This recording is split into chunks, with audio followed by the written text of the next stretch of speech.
কোরআনে কারিমে যখনই আমরা বলেছি আলহামদুলিল্লাহি রাব্বিল আলামিন, আল্লাহ পাক খুশি হয়েছে। প্রশ্ন হয়েছে তার কি আরো কোন গুণ আছে? জবাবে বলেছি আর রহমানির রহিম, তিনি পরম দাতা, তিনি দয়ালু, সুবহানাল্লাহি ওয়া বিহামদিহি, তিনি রহিম। পরকালে কিয়ামতের ভয়াবহ দিনে বান্দার জন্য তিনি রহিম হবেন। দুনিয়ায় বাড়িতে উন্মুক্ত হস্তে সকলকে দিচ্ছেন, আর কিয়ামতের দিন আল্লাহ পাক রহিম হবেন তার বান্দাদের জন্য। কোরআন বলছে তিনি হচ্ছেন রহমান, মানুষের জন্য তিনি রহমত দেন। তার দয়া অফুরন্ত, এত দয়া যে তিনি যদি প্রত্যেক কথায় কথায় আমাদেরকে শাস্তি দিতেন তাহলে আমাদের বাঁচার কোনো পথ ছিল না, ঠিক কিনা কন? কোরআনে কারীমে আল্লাহ পাক বলেছেন ওয়ামা আসাবাকুম মিন মুসিবাতিন ফাবিমা কাসাবাত আইদিকুম ওয়া ইয়াফু আন কাসীর। তোমাদের উপরে যত বিপদ আসে সমস্ত বিপদগুলি তোমাদের হাতের কামাই করা, নিজেদের রোজগার করা, তোমাদের নিজের হাতের কামাই করা। ওই হাতের কামাই করার কারণে সেগুলির জন্য যে আযাব হওয়া উচিত ছিল আমি অনেকগুলি ক্ষমা করে দেই, আমি অনেকগুলি ক্ষমা করে দেই। সব তোমাদের হাতের কামাইয়ের জন্যই বিপদ হয়, আর অনেকগুলি তো আমি ক্ষমা করে দেই। কথায় কথায় যদি প্রত্যেকটা ব্যাপারেই শাস্তি দিতাম তাহলে পৃথিবীতে শ্বাস ফেলার সময় তোমরা পেতে না। আল্লাহ পাক হচ্ছেন সেজন্য রহমান, আর তিনি রহিম কিয়ামতের দিনের জন্য। এই পৃথিবীতে মানুষ গুনাহ করা স্বাভাবিক, গুনাহ করা স্বাভাবিক কিনা গো? সব মানুষই গুনাহ করে। এই গুনাহগার যত বড় গুনাহগার হোক না কেন, গুনাহগার যখন তওবা করে, তওবার অনুভূতি যখন আসে এবং সে যখন অনুশোচনা করে, তখন তার অপরিসীম দয়া সেই অনুশোচনাকে কবুল করে নেয়। অনুশোচনার এক বিন্দু অশ্রু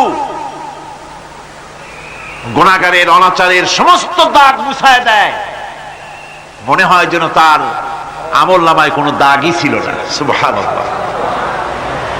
এজন্য বলা হয়েছে তাইবু মিনাজ যামবি কামান লা যামবা লাহু। গুনাহ থেকে যে তওবা করে মনে হবে তার সে কোনো গুনাহই করেই নাই, কোনো গুনাহই করে নাই। আমার বন্ধুগণ, আল্লাহ পাক কেমন রহিম!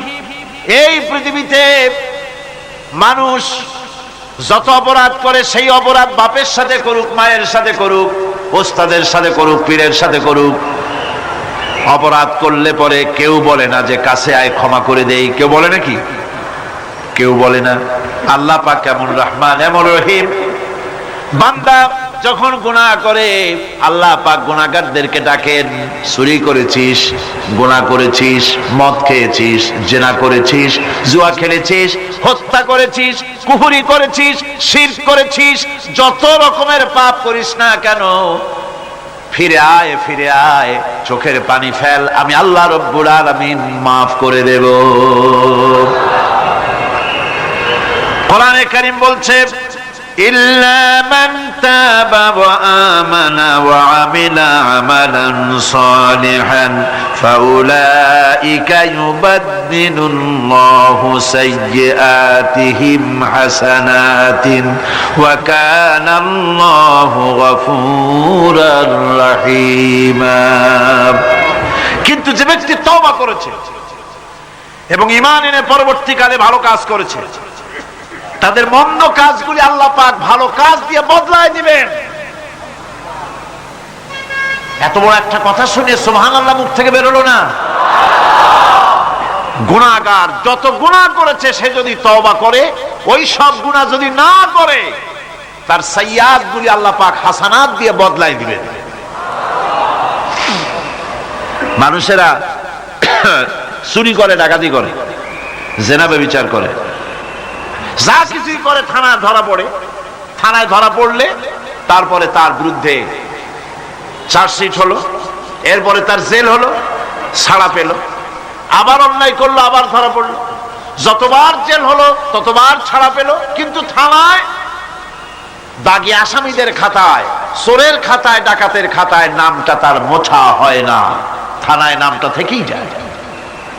কিন্তু আল্লাহ রাব্বুল আলামিন এমন এক বিচারক, এমন রহমান, এমন রহিম, মানুষ যদি গুনাহ করে, যত বড় গুনাহ করুক, এই গুনার পরে সে যদি অনুশোচনা করে, তওবা পড়ে, গুনাহ থেকে যদি ফিরে থাকে, আর যদি সেই গুনাহ না করে, আল্লাহ পাক বলেন শুধু মাফ করি না, গুনার খাতায় যে নামটা ছিল নামটাও আমি আল্লাহ মুছে ফেলে দেই। এই হচ্ছে রহমান, এই হচ্ছে রহিম, এই হচ্ছে তার অফুরন্ত দয়া, যে দয়ার কোনো শেষ নাই। কোরআনে কারীম বলছে, قل يا عبادي الذين أسرفوا على أنفسهم لا تقنطوا من رحمة الله। হে আমার ওই সব বান্দাগণ যারা নাকি পাপাচার করে অশ্লীলতার মধ্যে নিমজ্জিত হয়ে নিজেদের জীবনকে নষ্ট করেছে, তোমার অনাচার যত কঠিন হোক, যত বেশি হোক, আমার রহমত থেকে নিরাশ হয়ো না। সুবহানাল্লাহ, আমার রহমত থেকে নিরাশ হয়ো না। যত বড় পাপ করে থাকো, আমার রহমত থেকে নিরাশ হয়ো না। ইন্নাল্লাহা ইয়াগফিরুয যুনুবা জামিআ ইন্নাহু হুয়াল গফুরুর রহিম।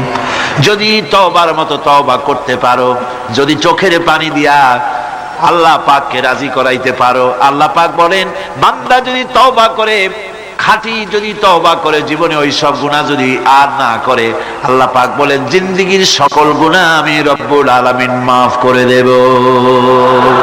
তিনি গফুর, তিনি রহিম, ক্ষমাশীল এবং দয়াবান। এত দয়া, যে দয়ার কোনো শেষ নাই। আল্লাহ পাকের দয়াকে, তার রহমতকে, তার করুণাকে তিনি 100 ভাগ করেছেন। এই 100 ভাগের 1 ভাগ গোটা পৃথিবীতে তিনি ছড়িয়ে দিয়েছেন। আর 99টা ভাগ কার কাছে? এবার চিন্তা, 100 ভাগের 1 ভাগ দুনিয়ায় ছড়িয়ে দেওয়ার পর তার থেকে আমরা যতটুকু ভাগে পেয়েছি, এর মহব্বত, স্ত্রীর প্রতি মহব্বত, মেয়ের প্রতি মহব্বত, ছেলের প্রতি মহব্বত, মায়ের প্রতি মহব্বত, পিতার প্রতি মহব্বত, বন্ধুর জন্য মহব্বতে আমরা জানও দিয়ে দিতে পারি, এমন আমাদের ভালোবাসা, এমন আমাদের মহব্বত। কথা ঠিক কিনা? একটা ভাগ সারা পৃথিবীতে ছড়িয়ে দেওয়ার পর যেটুকুনো পেলাম, সেই ভালোবাসার তীব্রতা যদি এত বেশি হয়, আকর্ষণ যদি এত বেশি হয়, তাহলে এই 99টা মহব্বত, দয়া, রহমানিয়াতের, দয়ার, রাহিমিয়াতের যে গুণগুলি আল্লাহ পাক নিজের কাছে রেখেছেন, সেই মাবুদের দয়া তার বান্দার প্রতি কত বেশি! কি বিরাট মহব্বত! রাসূল করিম সাল্লাল্লাহু আলাইহি ওয়াসাল্লাম বলেছেন, সাহাবীরা, একটি লোক উটের পৃষ্ঠে চড়ে কোথাও যাচ্ছিল, প্রতিমধ্যে বিশ্রাম করল। বিশ্রাম থেকে উঠে দেখে তার উট নাই। সে উটের পৃষ্ঠে তার খাদ্য ছিল, পানীয় ছিল, সব ছিল। এই লোকটা কেমন পেরেশান হয়? সাহাবীরা বললেন, হুজুর, এ তো মারাত্মক পেরেশানি। উটের মরুভূমির জাহাজ, উট হারায় গেছে, তার খাদ্য হারাইছে, পানি গেছে, সব শেষে তো মরসার পথ নাই। দারুণ উৎকণ্ঠিত হবে লোকটা। হুজুর বলেন, এই লোকটি পেরেশান হয়ে আস, এমন সময় দেখতে পেল তার সেই উট তার খাদ্য আর পানীয় নিয়ে তার কাছে ফিরে এসেছে। বলো কেমন খুশি হয়? সাহাবীরা বলেন, হুজুর, এর থেকে এই লোকটির খুশির আর কিছু থাকতে পারে না। নবী বলেন, আমার সাহাবীরা শোনো, আল্লাহর কোন বান্দা যখন নাফরমান হয়ে যায়, আল্লাহ থেকে দূরে সরে যায়, আল্লাহ থেকে যখন এরাজ করে যায়, উঠারা ব্যক্তি উট পাওয়ার জন্য যেমন অবস্থা হয়ে যায়, আল্লাহ পাক তার বান্দার জন্য তেমন বোধ করেন। উঠারা ব্যক্তি উট পেলে পরে যেমন আনন্দিত হয়ে যায়, কোন নাফরমান বান্দা যদি সেজদায় পড়ে কাঁদে আর বলে, আল্লাহ গুনাহ করেছি, আমারে মাফ করে দাও, উঠারা ব্যক্তি উট পায়া যত খুশি হয়, এর থেকে লক্ষ কোটি কেন বেশি আল্লাহ রাব্বুল আলামিন তার বান্দার প্রতি খুশি হয়ে যান। আল্লাহ রহমান রহিম, কি দয়া! এত বড় দয়া তার। সেই দয়ার কারণে তার প্রতি আমাদেরকে আকৃষ্ট হতে হবে। মাপ চাইলেই আল্লাহ পাক